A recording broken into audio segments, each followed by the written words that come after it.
Maddeningly, in an exit interview a few days ago, President Joe Biden, in the last couple of weeks of his term, reiterated once again that he thinks, I probably could have beaten Donald Trump, which I know he's a proud man. I understand if you think that. My issue isn't with him continuing to hold that position. It's more so what he says makes him think that.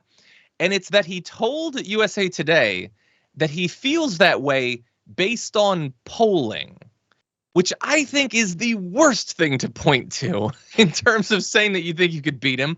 Like, you could say, I'd have defeated him in the next debate, or people like me more than they like. But the polling in particular was very clear. And it's not just me saying that. It's one of TV's main poll guys. Here's CNN's Harry Enten. Joe Biden, in his exit interview with USA Today, claims that he could have beaten Donald Trump had he stayed in the race. So this begs the question, could Biden have won the 2024 election had he stayed in the race? Truthfully, I categorize his statement as flat out bonkers. Why do I say his statement is flat out bonkers, that he could have won the 2024 election had he stayed in the race? Just take a look here. The road to 270 electoral votes, Trump versus Biden, based upon polling when Biden dropped out of the race. Look at those Great Lake battleground states. You know the ones I'm talking about: Wisconsin, Michigan, Pennsylvania. Donald Trump ahead in all three. How about here in the Southeast, North Carolina, Georgia? Again, Trump leads. How about here in the Southwest, Nevada, Arizona? Again, Trump. So let's look at the entire 2024 campaign. Days Biden led Trump in 2024 when Biden was still in the race. Get this, zero, nada, no days was Biden ahead of Donald Trump. Now, of course, we look at one point in time, we'll look at when Biden was still in the race. What would have happened if Biden had stayed in the race? Is there any record of candidate as unpopular as Joe Biden winning? Look, Biden's net approval rating on election day, minus 19 points. Look at this. 0 of 6 incumbents reelected with a negative net approval rating. The bottom line is this: Joe Biden was behind, he had always been behind, and he most likely would have stayed behind, and that's why I categorize his statement that he could have won the 20. I didn't know that flat out bonkers was an official categorization, but that's what Harry Enten says. Alex, what do you make of this? It's sad because in a way it is a reminder that he was delusional, which is part of the reason that he probably shouldn't be president. The idea that this person would be president for 4 more years and is so in his own echo chamber that he believes that and wasn't getting a better information flow is part of the reason I think the Democrats lost. Not only would he have not beaten Donald Trump, he would have taken the party down with him in a far more significant way than what happened. I mean, Democrats were able to still win a lot of close races here in California, other places, to make the House so close. They still were able to win a lot of close Senate seats.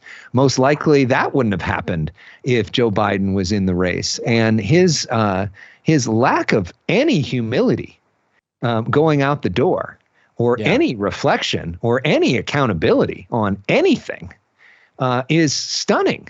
And a guy who came into the whose personal brand was all about empathy and humility and being a good guy, is leaving with that in tatters, and the party in tatters behind him. His decision to not only run, he should have dropped out of the race, 2.5 years ago. Yeah. And there would have been whatever you think of Kamala Harris, as the vice president who came that late, she didn't have the ability to really run against him.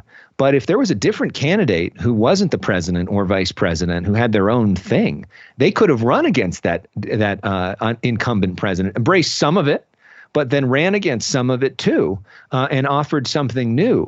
But he didn't give anybody that chance because he did what he wanted. I mean, we see this with him doing the pardon. He just said, F it, I'm going to do what I want. Yesterday, he went to, which is great. I feel for him. He went to see his great grandchild being born in the middle of LA's firestorm and shut down roads so he could go there. He just is kind of doing what he wants. And for his whole thing was about being unselfish. It turns out, it's been pretty selfish. Yeah. And it's sad too, because I think the fact that he eventually dropped out, not many politicians would have done that. So I gave him a lot of credit for doing that. So why are you undercutting it after the fact? Why are you making me feel bad for having given you the credit? And I understand nobody wants to be like, oh no, I would have gotten my clock cleaned. Nobody wants to do that. We all want to believe that we're the best and we can get it done. But you could protect your ego in a different way. You could say the polling was looking really bad. I probably would have lost. And it's really unfair because I feel like the media didn't give me the credit I deserve for the policies that I passed. I feel like, people didn't have a long enough time horizon for analyzing the effect of my like you could do all that stuff to protect your ego, but you can't look at that polling and saying that proves you'd win because it says the exact opposite thing. Yeah, and by the way, the reason that Kamala Harris was the candidate is because he picked her. He picked her to be vice president. He picked her to be the candidate this time and endorsed her as well. And she was running on his record. Yeah, so 100%. Anyway.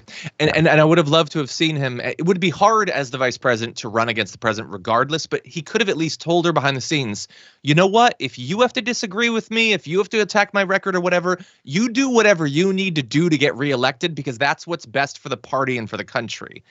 No politician, I guess, would have done that, but I would have loved, if you're really about empathy and about humility and all that, that's how you demonstrate that, I think.